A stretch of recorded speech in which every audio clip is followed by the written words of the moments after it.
Oh, the senator from Utah. Madam President, the United States lost 13 service members in Afghanistan on August 26, 2021. The heroic service and the ultimate sacrifice of these men and women will never be forgotten. They are Marine Lance Corporal David L. Espinoza from Texas, Marine Sergeant Nicole L. G. from California, Marine Staff Sergeant Darren Taylor Hoover from Utah, Army Staff Sergeant Ryan C. Knaus from Tennessee, Marine Corporal Hunter Lopez from California, Marine Lance Corporal Riley J. McCollum from Wyoming, Marine Lance Corporal Dylan R. Marola from California, Marine Lance Corporal Kareem M. Nkuyi from California, Marine Sergeant Johnny Rosario Pichardo from Massachusetts, Marine Corporal Humberto A. Sanchez from Indiana, Marine Lance Corporal Jared M. Schmitz from Missouri, Navy Hospital Corpsman Maxton W. Soviak from Ohio, and Marine Corporal Dagen W. Page from Nebraska. Over the next hour, Madam President, senators representing many of these fallen service members and the states from which they hail will honor their service and their memory. Utah's Staff Sergeant Darren Taylor Hoover was only 11 years old on September 11th, 2001.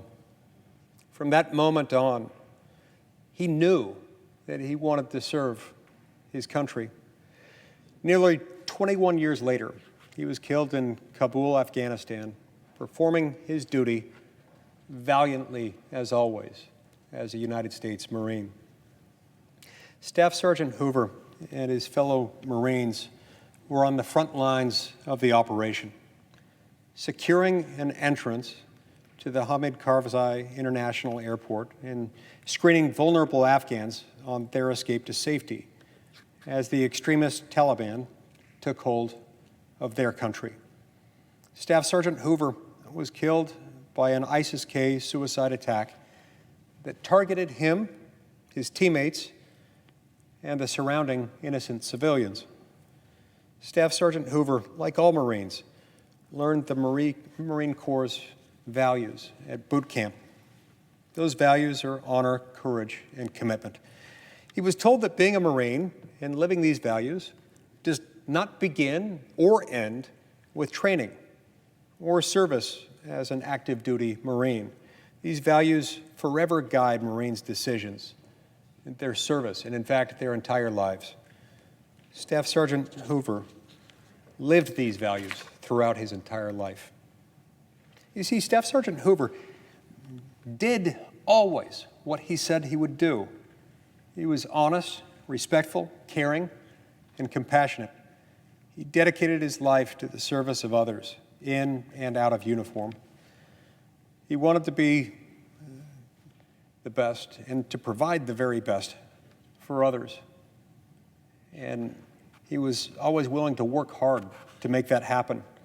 His friends and his family knew him as a loving, thoughtful, hardworking man. He loved and was dedicated to serving those around him, his family, and his country. As a young man, he made a lasting impression on those who knew him. They described him as, and these are their words, not mine, the best friend, selfless, always level-headed, full of heart, hardworking, a teammate you could count on, a born leader, and as a good, kind person. By being the type of man that he was, he honored those who knew him. He honored the uniform he wore. And in his service and sacrifice, he honored the United States by representing and being the best of us. Staff Sergeant Hoover certainly knew the risks of his duty. He understood the risks of this deployment in particular. And in particular, he knew what was at stake and on the line on this particular day. American civilians had been warned not to travel to the airport due to specific credible threats of an attack. The Marines at the gate did not, of course, have the option of standing down or shirking their duty. They had a mission to complete. And despite knowing the very real threat to their lives that day, Staff Sergeant Hoover and his Marines followed orders and did their duty. They stood in close physical proximity with hundreds as they checked identification and shuffled people through the gate, one after the other.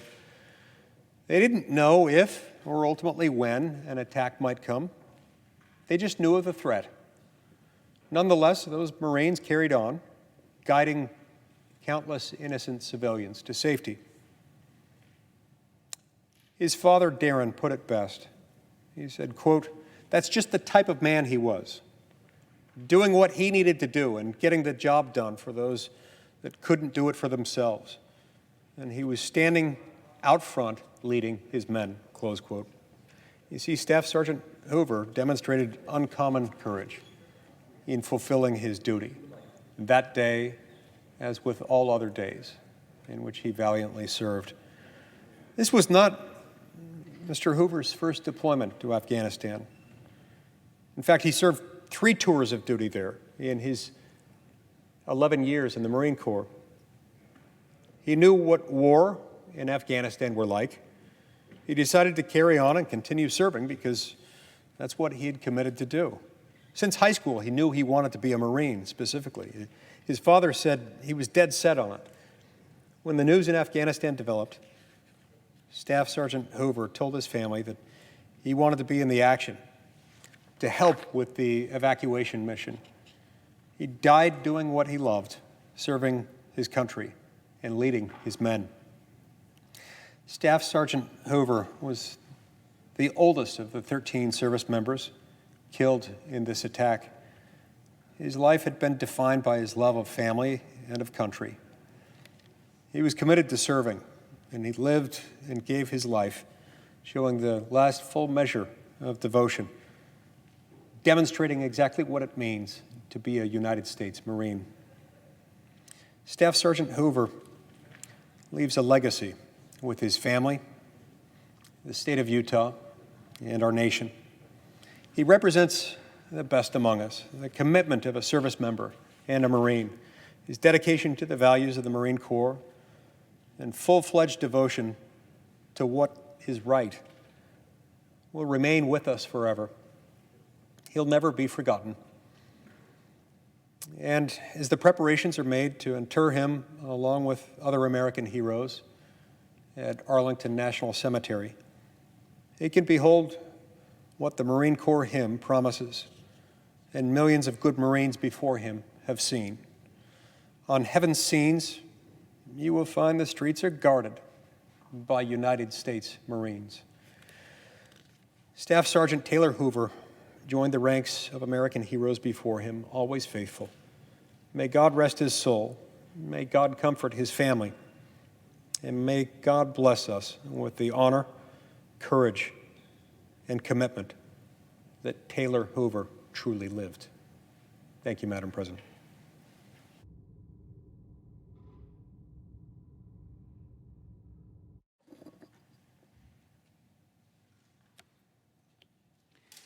Madam President. Senator from Nebraska. Thank you, Madam President. Last Friday, I joined Nebraskans to honor the dignified return of Corporal Dagen William Tyler Page of the United States Marine Corps, one of 13 service members killed in the terrorist attack at the Kabul Airport. It was heartbreaking. But to see the thousands of people who lined the streets of Omaha between Eppley Airfield and Bremen Mortuary was truly amazing.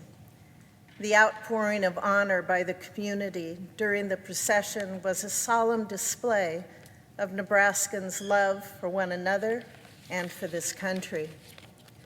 Nebraskans showed their gratitude for Corporal Page's service and offered support to his grieving family.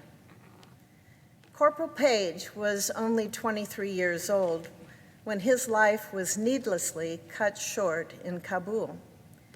He was born in Iowa, but his family moved to Nebraska when he was 5. He was a proud United States Marine. He enlisted shortly after graduating from Millard South High School in Omaha. He was stationed in Pendleton, California, but multiple deployments took him all around the world, to Japan, South Korea, Australia, Jordan, and Afghanistan. After he finished his service, he planned to attend trade school in Nebraska, hoping to eventually become a lineman. Corporal Page was also a beloved son, brother, grandson, and friend. He was especially adored by his younger siblings. To them, his family said, he was not just a hero in the Marines, he was their real-life hero, too. And he had a soft spot in his heart for animals, most of all his 3 dogs. He loved hockey. He played on a state champion club team in high school, Omaha West Side, and he was a die-hard fan of the Chicago Blackhawks. He was a member of Boy Scout Troop 331, where he gained an appreciation for the outdoors, and of St. Paul's Lutheran Church in Millard. Hunting and being outside with his dad were among his favorite ways to spend his time. But he was also an avid skateboarder, amateur photographer, and an excellent sketch artist. His family has asked Americans to remember him for his, quote, fun-loving spirit, tough outer shell, and his giant heart, end quote. Corporal Page's dignified return to Omaha came just one day before the 20th anniversary of the 9/11 attacks, which brought us to Afghanistan in the first place. He was just 3 years old on September 11th, 2001, and his death came at the very end of a war that had lasted nearly his entire lifetime. We're also going to hear this afternoon about the other service members who lost their lives in Kabul on August 26. Like Corporal Page, most of these men and women had their whole lives ahead of them. Like Corporal Page, most of them were probably too young to have any memory of the event that took us to the country where they gave their lives. His sacrifice and that of these 12 other service members must not be in vain. It is now up to us, both here in Congress and in our daily lives across this country, to live up to the lofty example that is set by their selflessness. I ask that we remember him, his family, in our prayers, and that he rests in peace. Thank you, Madam President. I yield the floor. Madam President. Senator from Utah. This past weekend, we gathered to reflect on the anniversary of a national tragedy. The visible and invisible wounds incurred on that day continued to impact the lives of all of us. In the last 2 decades since 9/11, our nation has demonstrated enormous resilience, imponderable sacrifice, and pursued justice in dangerous lands, often under perilous conditions. We've asked our service members to do so very much to keep us safe, and they've responded with uncommon courage. Last month, 13 of our nation's finest upheld their sacred oath at the cost of their lives. They were struck down by the cowardice of terrorists, while at the same time they were helping innocent Afghan civilians reach a better life. Over 100 Afghan civilians were also killed on August 26th in that terrorist attack at the Kabul Airport, and many more were grievously wounded. We also hold in our hearts the American service members who suffered those terrible injuries that day. On September 11th, 2001, Taylor Hoover from Sandy, Utah, was just 11 years old. 9 years later, he was a staff sergeant in the Marine Corps. He would go on to serve 3 tours of duty in Afghanistan and earn both the respect of his fellow soldiers abroad and the admiration of those who knew him well and loved him here at home. As we recently gathered in Salt Lake City to mourn the life of Staff Sergeant Hoover, it was clear that this deep admiration was shared by thousands of the people of Utah. While our hearts were heavy with grief as his family shared their memories of Staff Sergeant Hoover, they were embraced by the crowd one by one as the ceremony concluded, and our communal bonds emerged ever stronger. Another brave Utahn also risked his life and sustained life-threatening injury while supporting the evacuation operations at the Kabul Airport that day. Our nation thanks you, Corporal Wyatt Wilson, and we pray for your complete and speedy recovery. You and your brothers and sisters in arms have answered the call to serve with valor and devotion, and your service rendered continues to protect us to this day. Let us carry forward these shared values and reflections on sacrifice in our daily lives and endeavor to strengthen our national bonds of unity. May God bless our nation's fallen and our wounded, and may He bless also their families and all the service members who are today in harm's way. We're indebted to those known for their bravery, sacrifice, and heroism. Thank you, Madam President.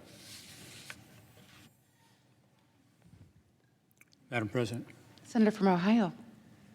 Madam President, I'm here today on the floor to remember the life of Navy Fleet Marine Force Hospital Corpsman, 3rd Class, Maxton Soviak.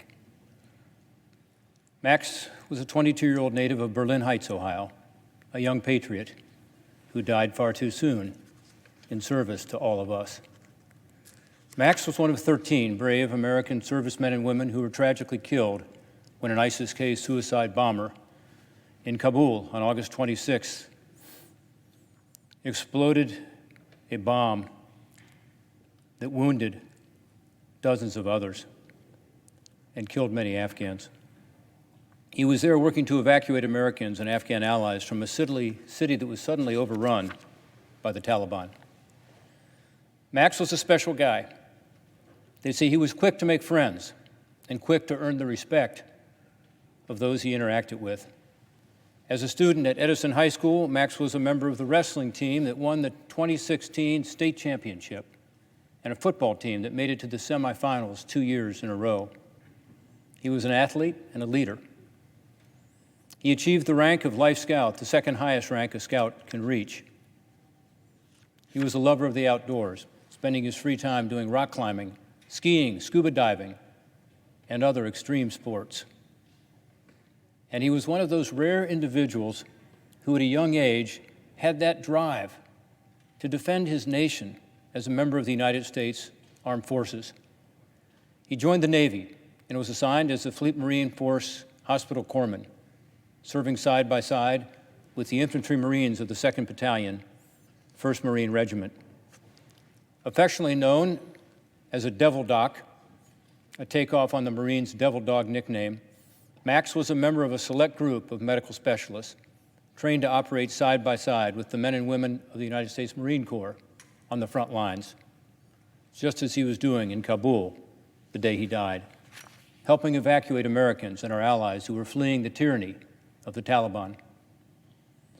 In his far too short time with us, Max did his duty, and he did it with distinction and valor. He took care of his Marines, and while in Kabul, cared for innocent Afghans who were fleeing the Taliban. Kathleen, Max's sister, said it well.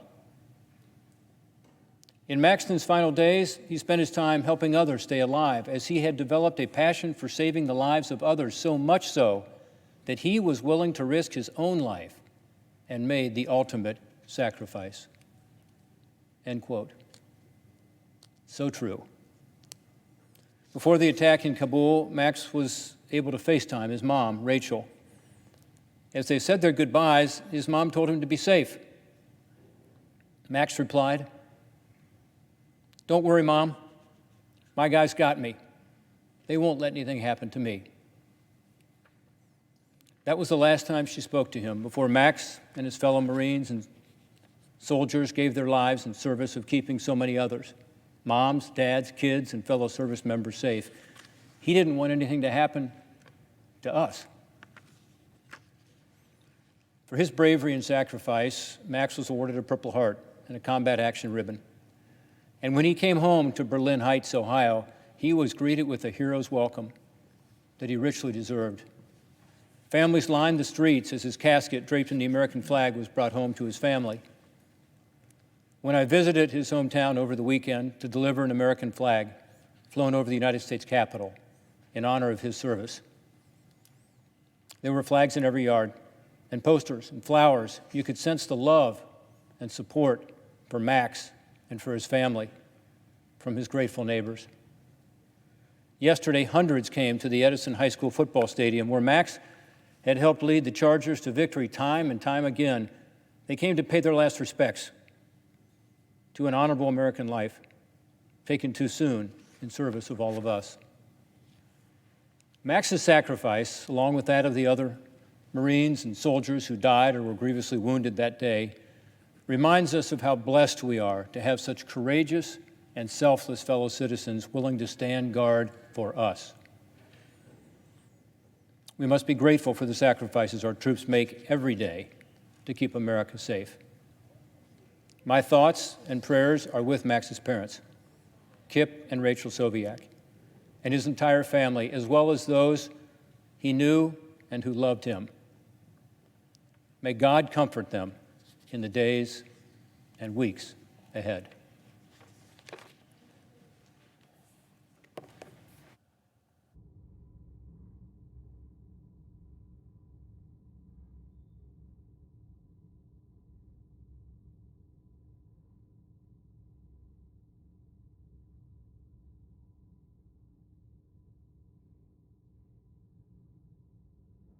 President. The senator from Wyoming. Wyoming's heart is heavy with grief today. I rise to honor the life, sacrifice, and memory of Wyoming native Lance Corporal Riley McCollum. He, along with 12 of his fellow service members, lost their lives while defending the airport in Kabul as American citizens and allies escaped the clutches of the Taliban. Their selfless service and sacrifice will be honored and remembered, and they will be forever cherished by a grateful nation. Riley was a Wyoming guy through and through. His life's goal of serving in the United States Marine Corps began seemingly while he was still in diapers, before he could even comprehend what that entailed. He was born with the heart of a soldier. He joined the military right out of high school. He heard the call to defend our nation, and he didn't hesitate to answer that call. He had plans to become a history teacher and coach once he finished his commitment to the Marines. He was about to become a father. I had the opportunity to meet with some of Riley's family this past weekend. I had the great honor of expressing my deepest appreciation of Riley's sacrifice to them in person on behalf of a very grateful Wyoming. Wyoming's very special way of honoring its beloved Riley was on full display last Friday. People waving American flags lined the streets of Jackson to give Riley a hero's welcome as his remains were returned home. The people of Wyoming are heartbroken, but infinitely proud of his bravery and sacrifice. Just yesterday, September 13th, 2021, Riley's family welcomed into the world his daughter, Levi Riley Rose, 8 pounds, 10 ounces. Although she will never meet her father, who was killed before she was born. She will be surrounded by love from Mother Gigi, proud grandfather Jim McCollum, Riley's sisters, and many other relatives who will share with Levi what a wonderful and heroic father she had. Our hearts, our love, our prayers, and our embrace are with Riley's wife, child, friends, and family as they grieve his loss and remember his bravery. Madam President, Wyoming will never, ever forget. I yield back. Mr. President. Senator from Nebraska. Thank you, Mr. President. I rise today to speak in memory and in honor of Corporal Page, a 23-year-old Marine from Nebraska. He gave his life defending Americans and our allies in the chaos of the Kabul Airport as many tried to escape the capture of Afghanistan by a band of bloodthirsty terrorists. Corporal Page is one of 13 heroes who gave his life that day defending the Kabul Airport in the midst of that chaotic evacuation. The American people owe these men and women a debt of gratitude that we will never be able to repay. Corporal Page lost his life while honoring our nation's promise that we would leave no one behind. He and his fellow Marines never wavered. They didn't fail in executing their duty. They were given an impossible mission, and these men and women fought to the end. It is now our duty to stand with these families, the families of each of these 13, and to honor their sacrifices. Last Friday in Omaha, thousands and thousands and thousands of Nebraskans lined the streets to give Corporal Page a hero's welcome as his body was returned home. And as his family said, quote, "Our hearts are still broken, but we are the lucky few who know what it is to have the entire city of Omaha give you a hug." We are called to gather around one another. We are called to join with the grieving and to mourn the loss of these brave men and women. Corporal Page was a Nebraskan who made his family and his state and his entire nation proud. He left for boot camp shortly after graduating from Millard South High School, and he was proud to serve in the 2nd Battalion, 1st Marine Regiment, with his fellow Marines. He enjoyed playing hockey.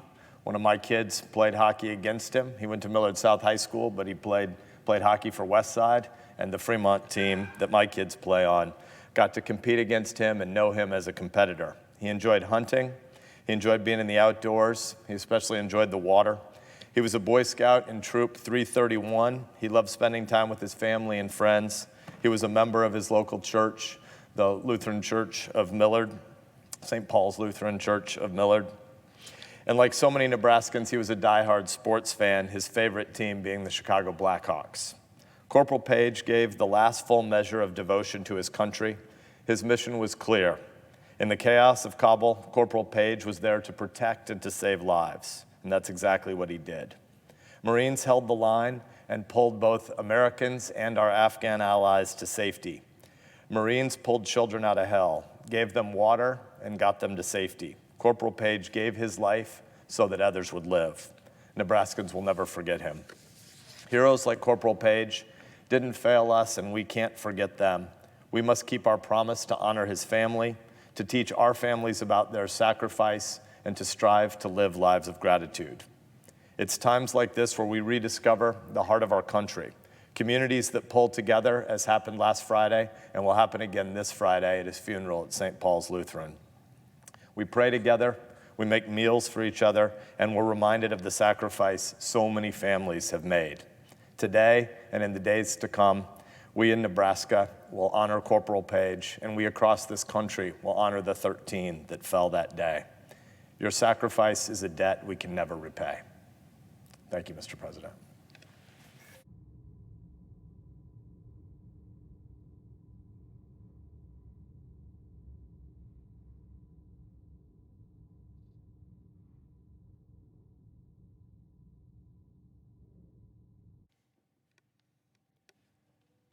Mr. President. Senator from Texas. Mr. President, I rise today to honor the life of David Lee Espinoza, who died in defense of our nation on August 26th. David was a Marine who was helping with the evacuation of the Kabul Airport when he was murdered by a suicide bomber, along with 12 other servicemen and women who so senselessly had their lives taken from them that day. His mother got the call that every parent of every service member fears when she was told at 2:30 in the morning that her son had lost his life in Afghanistan. David was just 20 years old. David was a lifelong Texan. He was born in Laredo and raised in nearby in Rio Bravo, where he was the eldest of 4 children. David always wanted to be a Marine, and as a child, he loved to consider different military strategies as he played with toy soldiers. David joined the Marines the summer after he graduated from LBJ High School in Laredo in 2019. And he spent time serving in Jordan before being sent to Kabul the week before he died. It's been said that other service branches wanted David to join their ranks. But David always knew he was meant to be a Marine. David was a beloved son, a brother, a friend, and a fellow Marine. He was a patriot who had a passion for service, and our nation can never repay the debt that we owe to David and to his family for giving what President Lincoln hailed as the last full measure of devotion. Yesterday, at David's funeral mass, Father Francisco Storola said, quote, "As tragic as this loss is, and as deep as the wounds of sorrow have pierced the hearts of his loved ones, and particularly his mother, because a mother would rather lose an arm or a leg than to have to lose a child. We can console ourselves with the fact that David died doing what he wanted to do with the people he wanted to do it with." We will remember David and the incredible sacrifice he gave for our country. He will also be remembered by his community. The Laredo City Council has already voted to name the road in front of LBJ High School, David's alma mater, as the, quote, Lance Corporal David Lee Espinoza Memorial Boulevard. To David's parents, Elizabeth Holguin and Victor Manuel Dominguez, and to his siblings, Angel Martin Espinoza, Victor Manuel Dominguez Jr., and Delilah Alyssa Dominguez. I want to say that your son and your brother was a brave patriot who will never be forgotten. Heidi and I are lifting you up in prayer as you mourn the loss of your beloved David. The 91st Psalm is sometimes called the soldier's or the warrior's psalm because it asks the Lord for protection against many foes, and it assures us that the Lord will be with us in times of trouble. Because he loves me, says the Lord, I will rescue him. I will protect him, for he acknowledges my name. He will call on me, and I will answer him. I will be with him in trouble. I will deliver him and honor him. David's sacrifice was not in vain. He died as he lived, giving of himself in service of others. David now rests from his labors, having been a good and faithful servant. and to the families of all of those whose lives were lost in Afghanistan. This year and in the 20 years that preceded it. Know that your sacrifice, know that your loss was not in vain. America is better. America is safer. American lives are more secure because your sons and daughters answered the call. America is better and safer and more secure because David Espinoza answered the call. Texas and America are better for having known him, and we are in his debt.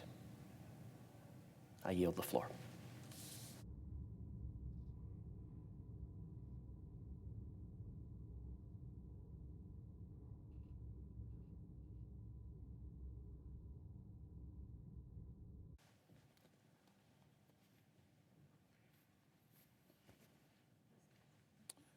Mr. President.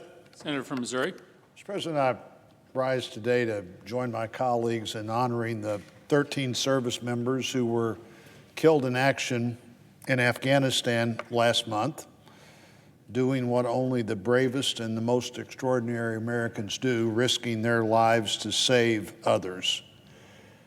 Every name has been mentioned on the floor today, but no matter how often we mention those names, we can't restore those individuals to their families. We can't restore them to their communities. We can't restore them to the people they serve side by side with in the military. But we can remember what they did collectively, and what they did individually.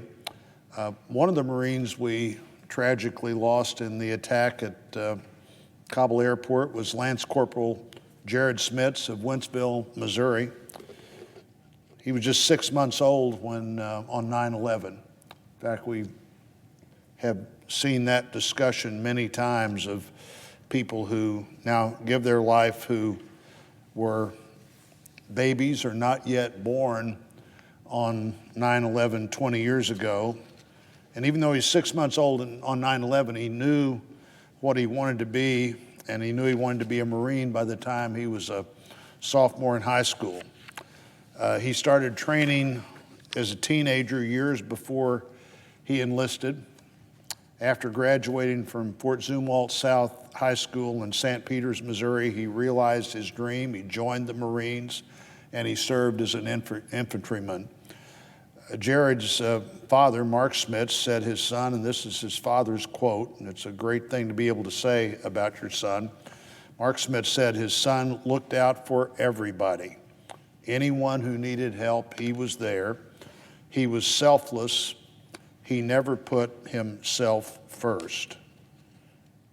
And of course, we see another moment when he and the others whose lives were lost, and others who were injured, some dramatically injured, didn't put themselves first. They put others first. Friends remember Jared as energetic, as happy, as a faithful fan of the St. Louis Blues. Others will remember him as one of 56 Missourians who made the ultimate sacrifice as part of the either Operation Enduring Freedom or Operation Freedom's Sentinel. We remember and honor each and every one of these heroes from our state and heroes from every state who have given their lives for freedom in this post-9/11 world where we don't know exactly where the borders are or where the enemy might be at any given time, whether they're going to strike at home where we live or where they're going to strike far away where others are representing us and defending us.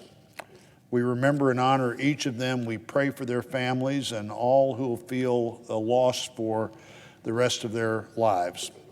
We need to now do our part every day to live lives worthy of their sacrifice, never taking for granted the freedom and security we have because they were called to serve and support it and guarantee it for another generation. So I know I join all my colleagues on both sides of the aisle as we think of those who are serving today, those who are willing to pay the ultimate cost, and particularly today as we focus on these 13 individuals who did pay that price.